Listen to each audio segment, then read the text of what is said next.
Hello and welcome to score line. मैं अचिंत्य चक्रवर्ती।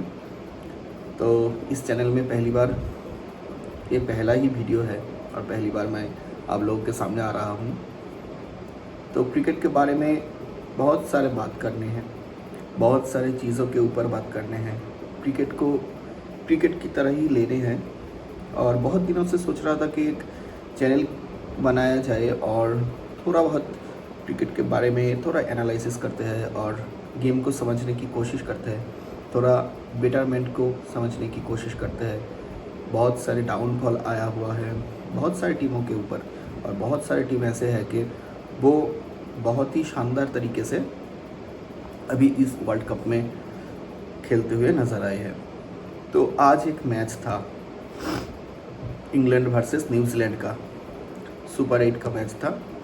Super 8 के match में आज ये मैच बहुत ही क्रूशल था, इसलिए कि कल जो पाकिस्तान का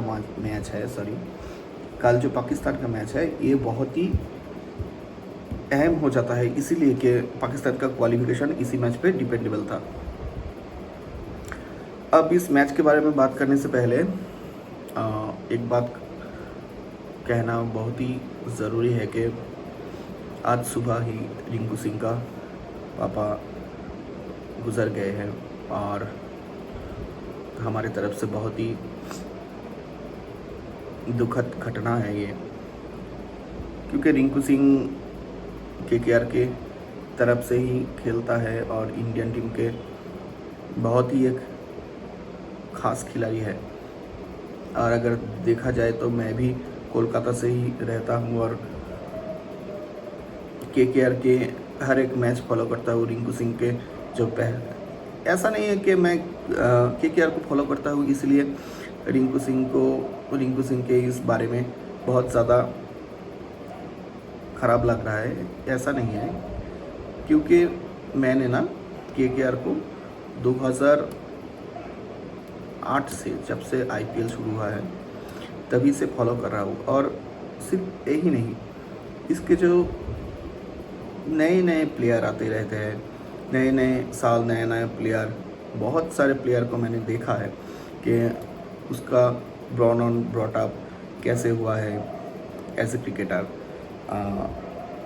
तो रिंकू सिंह का जो पास्ट कुछ साल था वो बहुत ही एक इंस्पायरिंग स्टोरी है, बहुत ही एक इंस्पायरिंग स्टोरी है। अब अगर देखोगे ना तो आपको अच्छा नहीं लगेगा कि एक लोअर मिडिल क्लास के घर से आता है और फिर उसके पापा, जिसने रिंकू सिंह के लिए ऐसे क्रिकेटर रिंकू सिंह बनने के लिए जो सेक्रीफाइसेस किए हैं वो बहुत ही आला है, बहुत ही शानदार तरीके से, बहुत ही मेहनत से उनको बड़ा किया है। और उसके बाद अब जो चीज़ें हैं, शायद अब रिंकू सिंह का एक दौर गुजर रहा है जहां वो एज ए एस्टेब्लिश क्रिकेटर खेल रहा है और तमाम जो चीज़ें हैं अभी उनको केकेआर में रिटेन किया था 13 करोड़ में। उसका जो इकोनॉमिकल कंडीशन वो भी थोड़ा बेहतर हुआ है। अब ये सारी चीज़ को देखते हुए ना आपको लगेगा कि ऐसे फादर बहुत सारे क्रिकेटर को या नॉर्मल पर्सन के भी मैंने देखा है कि फादर तो बहुत ही मेहनत करते हैं उसके जो बेटे हैं या बेटियां हैं उसके लिए, लेकिन वो जब सक्सेसफुल हो जाता है ना, वो जब ही उसको अगर उसका सक्सेस देखने के बाद, जो सक्सेस के बाद जो चीज़ें आता है कि थोड़ा बेटरमेंट की तरफ जाए, थोड़ा बेटर घर, बेटर तरीके से रहना, ये सब चीज़ ना मैंने बहुत लोगों को देखा है ऐसा कि वो उस फादर जो इतना सारा सेक्रीफाइस किया है वो उसका जो खुशी का जो भाग नहीं ले पाता है। और ठीक है, रिंकू सिंह एक बहुत ही बड़ा एक प्लेयर है और उसका फैमिली सही रहे, अच्छा रहे, उसका हमारा जो सहानुभूति है वो रिंकू सिंह के साथ है। और हम चाहेंगे कि वो इस जो समय से बहुत जल्दी खुद को संभाले और फिर से एक अच्छा खासा लाइफ को जिए और उनके पिताजी जहाँ भी है खुश रहे और उनकी आत्मा को शांति मिले। तो अभी मैच के बारे में बात करते हैं। और आज का मैच था न्यूजीलैंड और इंग्लैंड के बीच। ये मैच बहुत ही क्रूशल था। किसके लिहाज से? पाकिस्तान के लिहाज से, क्योंकि अगर न्यूजीलैंड आज का मैच जीत जाता ना तो पाकिस्तान सीधे तौर पे सेमीफाइनल से आउट हो जाता और कल का मैच होने या ना होने का कोई मतलब नहीं था। जो कल का मैच है श्रीलंका और पाकिस्तान के बीच में, ठीक है। तो अभी क्या हुआ, न्यूजीलैंड एक बेटा सिचुएशन में था। इंग्लैंड बहुत ही ज़्यादा अच्छा खेला लास्ट के 3 ओवर में, और specially thanks to Rehan Ahmed जो खासा बैटिंग किया लास्ट के 2-3 ओवर में। उसके बदौलत ही इंग्लैंड को ना इस मैच में जीत मिला है, क्योंकि पाकिस्तान को अगर क्वालिफिकेशन करना है इस वर्ल्ड कप के सेमीफाइनल में तो आज का मैच में न्यूजीलैंड को हारना ही था। अगर न्यूजीलैंड जीत जाते तो पाकिस्तान सीधे तौर पे इस वर्ल्ड कप से बाहर हो जाता है। लेकिन एक बहुत ही क्लोज मैच हुआ है आज। उसका स्कोर लाइन मैं थोड़ा बता देता हूँ आपको।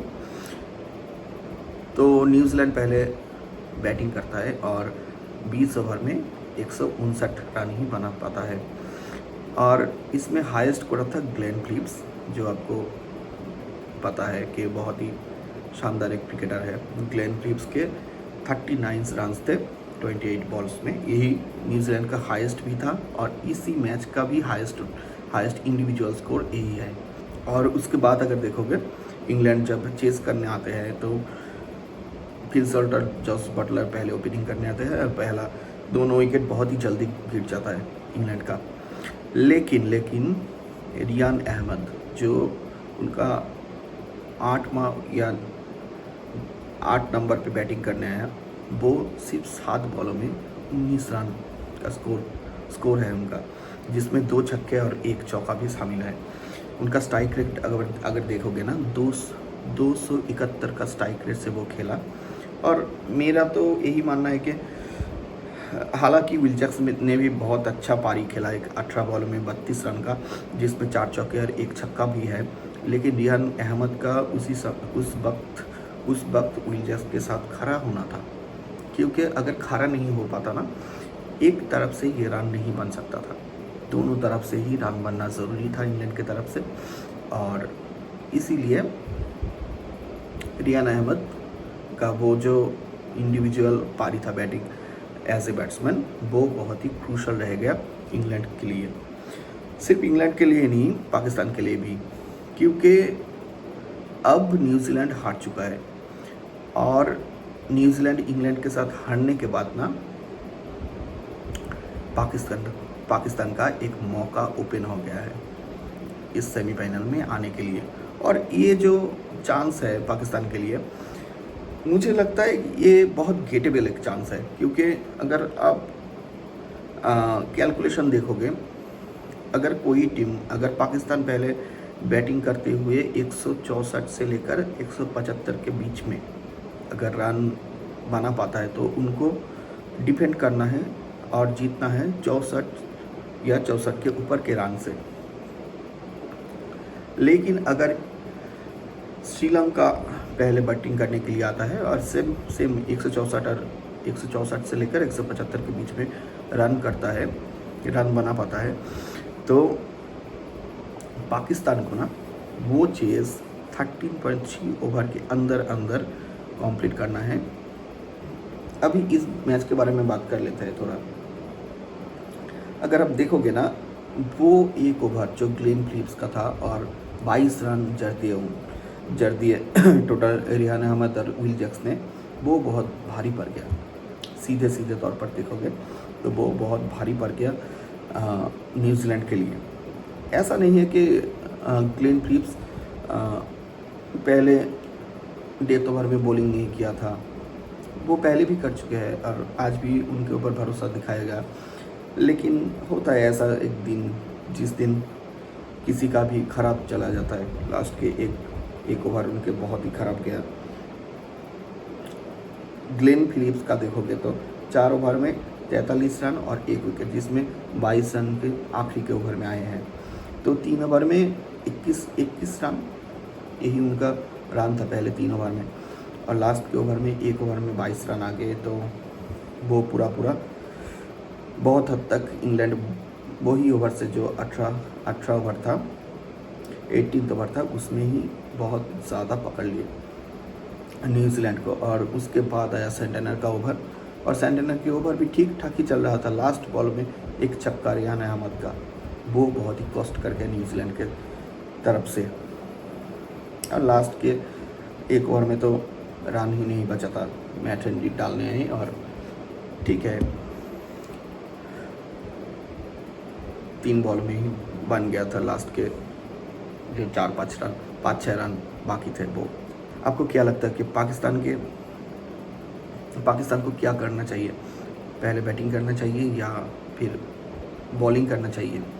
ये आप कमेंट में लिखिए कि आपको क्या लगता है, और पाकिस्तान क्या ये मैच जीत पाएगा या नहीं। देखिए, पाकिस्तान के लिए जो सिनारियो बन रहा है ना, मुझे लगता है वो गेटेबल है। अब पाकिस्तान कर पाएगा या नहीं कर पाएगा, या फिर कैसा टैक्टिक्स होगा, ये देखने वाली चीज़ है। क्योंकि अगर आप देखोगे ना, पाकिस्तान का जो मेन कॉन्सर्न है उनका स्ट्राइक रेट। पाकिस्तान का अगर 2-3 आपको पॉजिटिव दिख और नेगेटिव दिख गिनाओ ना, तो पहला तो पॉजिटिव दिख ये है कि वो श्रीलंका में खेल रहे हैं, कि वहाँ पर पाकिस्तान के जो स्पिन गेंदबाजी है उनका बहुत परचेस मिलता है पाकिस्तान को। ये एक प्लस पॉइंट है। दूसरा प्लस पॉइंट है उनका जो ओपनर है साहिबजादा फरहान, वो अभी बहुत ही शानदार फॉर्म में है और हाईएस्ट रन गेटर के लिस्ट में भी है। और तीसरा अगर आप देखोगे,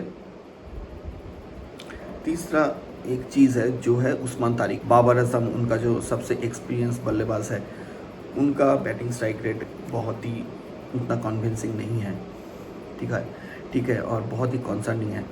लेकिन अब अगर फरहान के बैटिंग को देखोगे, और अगर सलमान भी खेल सकते हैं थोड़ा बहुत, तो मुझे लगता है कि पाकिस्तान कर सकता है। लेकिन पाकिस्तान की फील्डिंग, पाकिस्तान का बैटिंग स्ट्राइक रेट और पाकिस्तान के जो पेस बॉलिंग अटैक है वो ठीक मुझे नहीं लगता।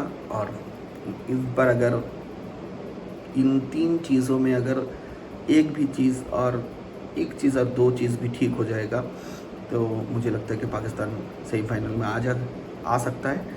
देखो, कल पाकिस्तान को क्या करना चाहिए ये तो पाकिस्तान के ऊपर ही डिपेंड करता है। लेकिन मुझे ये लगता है कि अगर पाकिस्तान ना टारगेट चेस डाउन करने जाएगा तो उनके लिए बहुत आसान होगा। बहुत तो नहीं, लेकिन आसान हो सकता है पाकिस्तान अगर चेस करने जाएगा। लेकिन यहाँ पर एक मसला ये भी है कि पाकिस्तान चेस में उतना अच्छा नहीं कर पाता है। लेकिन मुझे ये लगता है कि चेस डाउन इजी होगा, क्योंकि बॉलिंग करते हुए 64 रन के बीच में रोकना, 64 रन से जीतना, ये डिफ़िकल्ट होता है बहुत ही।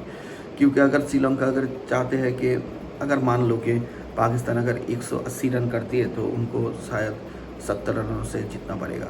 ठीक है, तभी 110 में श्रीलंका के बैटिंग को रोकना है। तभी ये चीज़ ना बहुत ज़्यादा डिफ़िकल्ट हो जाता है। क्योंकि अगर 180 रन श्रीलंका भी कर लेते हैं और पाकिस्तान को शायद 14 ओवर में चेस करने को मिलता है, ये मुझे गेटेबल लगता है बहुत। ये चीज़ पाकिस्तान को देखना चाहिए। और मैं एक बात बताऊं तो अभी मुझे ये ही लगता है कि पाकिस्तान को अगर क्वालिफाई करना है तो पाकिस्तान को चेस करना ही बेटर रहेगा। और एक बात है बारिश को लेकर, अगर मुझे नहीं पता कि कल का वेदर कंडीशन कैसा है और क्या है, लेकिन कल अगर बारिश हो जाता है तो सीधे तौर पर न्यूजीलैंड की टीम सेमीफाइनल के लिए क्वालिफाई कर जाएगा। तो अभी के लिए चलते हैं, अगले वीडियो में हम बात करेंगे इंग्लैंड और वेस्ट इंडीज़ के मैच के बारे में जो खेला जाएगा 1 मार्च को ईडन गार्डन कोलकाता से। तो अभी के लिए नमस्कार।